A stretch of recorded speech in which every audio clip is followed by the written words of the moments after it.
All right, this is that 2002-ish limited edition hand-wired AC30, one of the last Korg UK amps. And the initial layer of service has been done, by which I mean it's all the filter caps, cathode bypass caps have been changed out as I expected. So that's all pretty much just as I expected to do. Now, I ordered a really nice axial 10 microfarad cap to go here, and the vendor did not put it in the order. Let me take off that autofocus. I didn't know it was on autofocus. Just a second. So that cap is a temporary, that radial, that's not going to go out.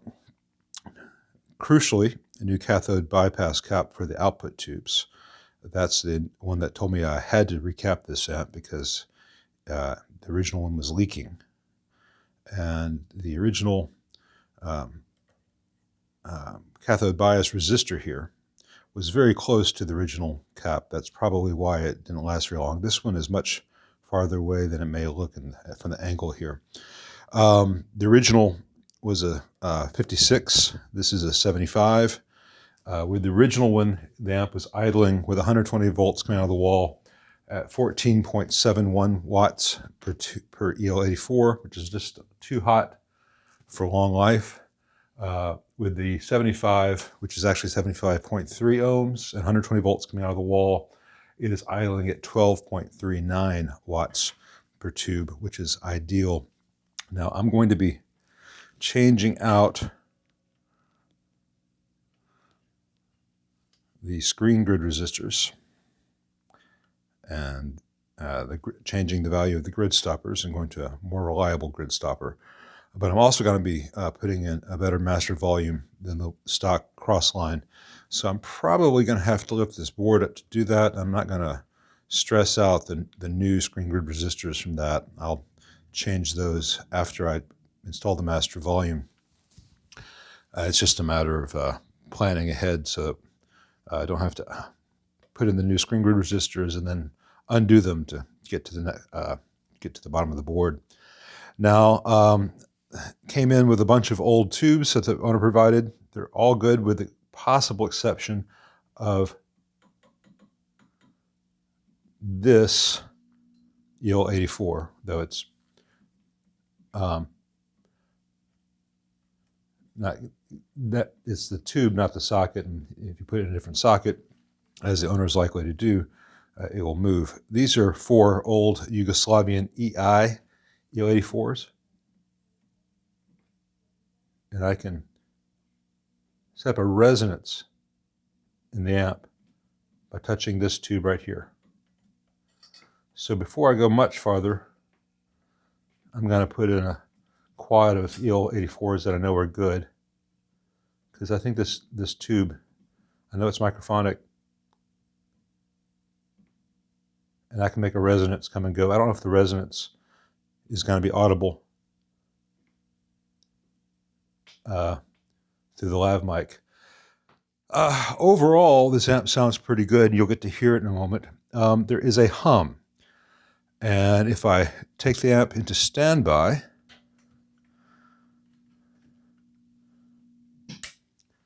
that hum is still audible in the room, and it's coming from the power transformer. Let me move the lav mic closer to that transformer, see if you hear it.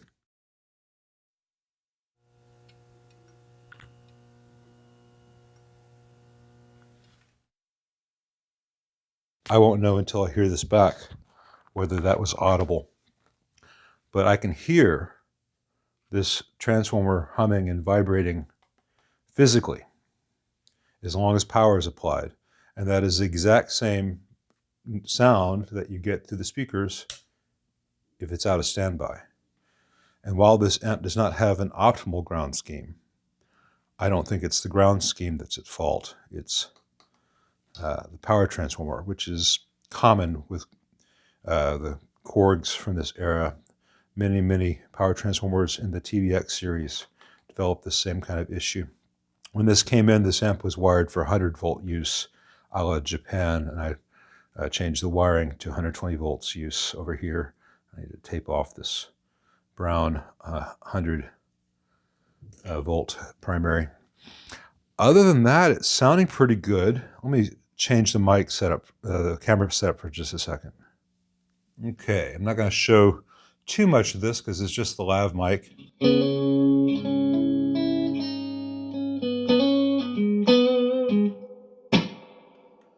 As you can hear, the reverb works.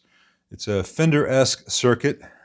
The owner provided all 12AX7s, though I suspect V3 should be a 12AT7. And it's got a very low value cathode resistor. It's like a 630 ohm, probably 620 originally in terms of what it's supposed to be, in parallel with a 22 microfarad cap. And it's all paralleled, which tells me it's probably designed for an AT7. I popped in an AT7. Might have a little bit better reverb with AT7.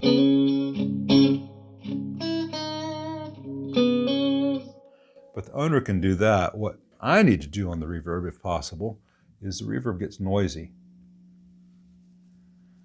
And that seems to be the same frequency that I'm getting from that power transformer. So I'm not sure whether I need to do anything on the reverb at all. I think given that the reverb transformer is getting a supply pretty early in the chain, it's off the screen supply, the screen node, I think it's just noise from that power transformer affecting everything in it. So without reverb, the noise level is great, except that in the background you always hear that low frequency hum. As you bring the reverb up, the background hum gets injected into the reverb, becomes objectionable. Now here's the reverb dimed. Tone all the way up. Tone about 9 o'clock. So it's a good sounding circuit if we can get it quiet. And I really think that all the noise we're getting there is coming from the power transformer issue. I've got a tank, about 2 feet below the bench hooked up to this. It's a Fender style circuit, so it's a Fender style tank. Let me turn that, I'll keep it up for a little bit. Let's add the tremolo.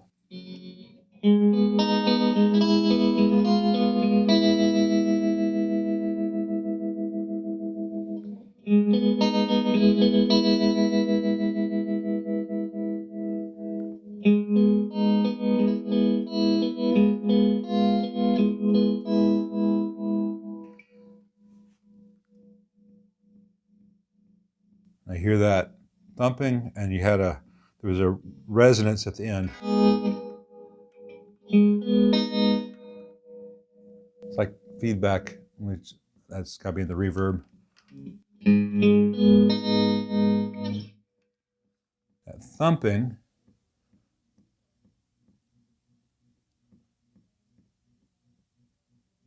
I'm listening is only at the lowest speeds, and that could be the tube being used. I'll swap some tubes around before I start soldering anything.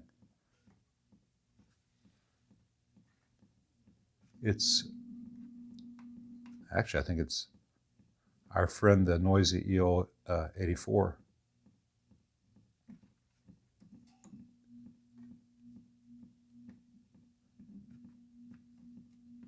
You may not be hearing this. Let me see if I can move the lav mic up to the speaker.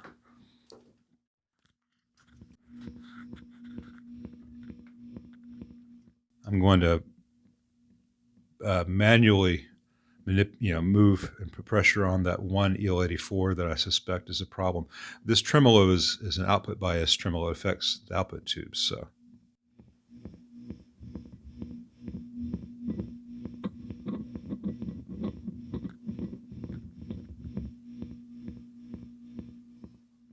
So I'm not going to do anything on that until I change out the EL84s. There's a change I would like to make to the tone stack. and I'm going to install that master volume. But first, I'm going to change some the output tubes around to some different set and see if some of these mystery problems go away. You know, EI tubes used to be fantastic, and you can still find some that are, but especially as the preamp tubes, they tend to be very microphonic. There was a period of time 15 years ago when the factory that made EI stopped, and all the remaining EIs on the market suddenly became really desired, but all the remaining EIs on the market were the ones that, before the factory shut down production, were considered, rejects, the ones that no one wanted to sell because they weren't the good ones. And so it's very much a case of caveat emptor. While the EI tubes, when they're good, can be great, it's really rare to find a good set of them these days. And it's better to have a set of, plain Jane EL84s that no one has gives any cachet that work right than to have something that people talk about on the gear page, et cetera, that don't work right. Given the plate voltage here, which is about 330, I believe. Let's see. Yeah, 330 volts on the dot. There's no need to go to a 7189, except that they are very rugged, reliable tubes. So I'll talk to the owner. But the nice thing about this amp is, as long as he has a good quad, he can change them himself. I don't have to bias it or do anything for him. But I'm going to put some different tubes in here just to see how it sounds. All right, a little bit more on this hand-wired limited edition AC30. If you hear the TV in the background, my kid's here. He's watching TV in the other room. I'm not going to stop him just because Daddy needs to make noise on amplifiers. We all have our toys, right? So new master volume, the Larmar style, which is much better than the Crossline as far as taper and transparency. And when it's on 10, it's really out of the circuit. New screen grid resistors, grid stoppers. Rather than have the grid stoppers running from pin 8 to pin 2 like they did, I have them up in the air like you might find on a lot of Marshalls. That's because some EL84s, not that many, but some, use pin 8 as an internal connection. And I want this amp to be able to be used with any EL30, 84. So that's all moved up and it's clean. And the master works great.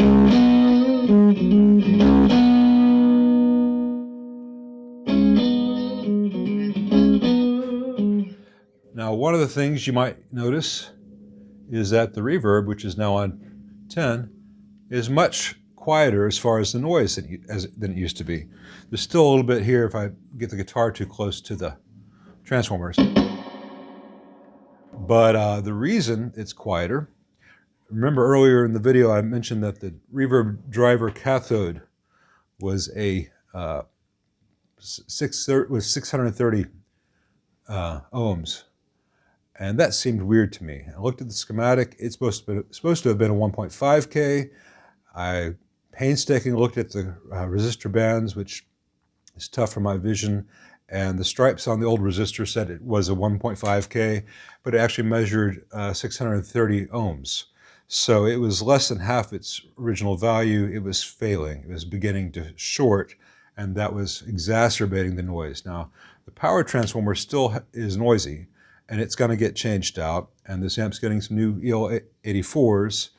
And while the schematic calls for V3 to be a 12AX7, that's the reverb driver, it makes a lot more sense for it to be a 12AT7. So I'm going to send the owner a 12AT as well, a good JAN tube.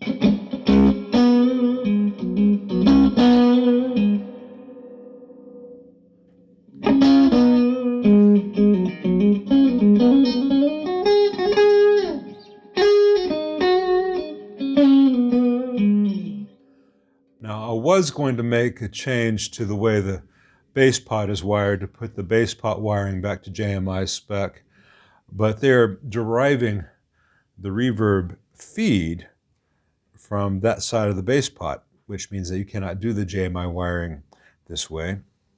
Not totally. And the reason that they did that, I looked at the schematic and figured it out, is that always gives some resistance between this send going to the reverb and the dry stuff going out. And so it works. I'm not going to change it. It's a pretty good implementation of reverb in this amp. A better one, which Dr. Z should also consider, is that this amp has no negative feedback, which means that one side of the output, the phase inverter input is just ground. It's not really being used. And when you have no negative feedback with a long-tailed pair phase inverter, you can actually use that as a mixer. So the reverb could have gone to the unused side of this phase inverter, and you would have a free mixer with a quieter gain structure than the one in here. But especially now that that cathode has been changed out, it's not bad.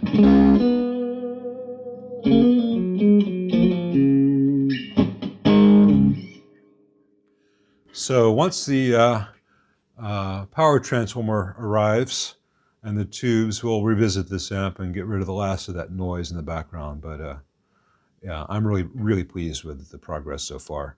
And there's some hum that you just heard just because the pickups in this guitar are about 1.5 feet away from that power transformer, which has a noisy field. So there you go.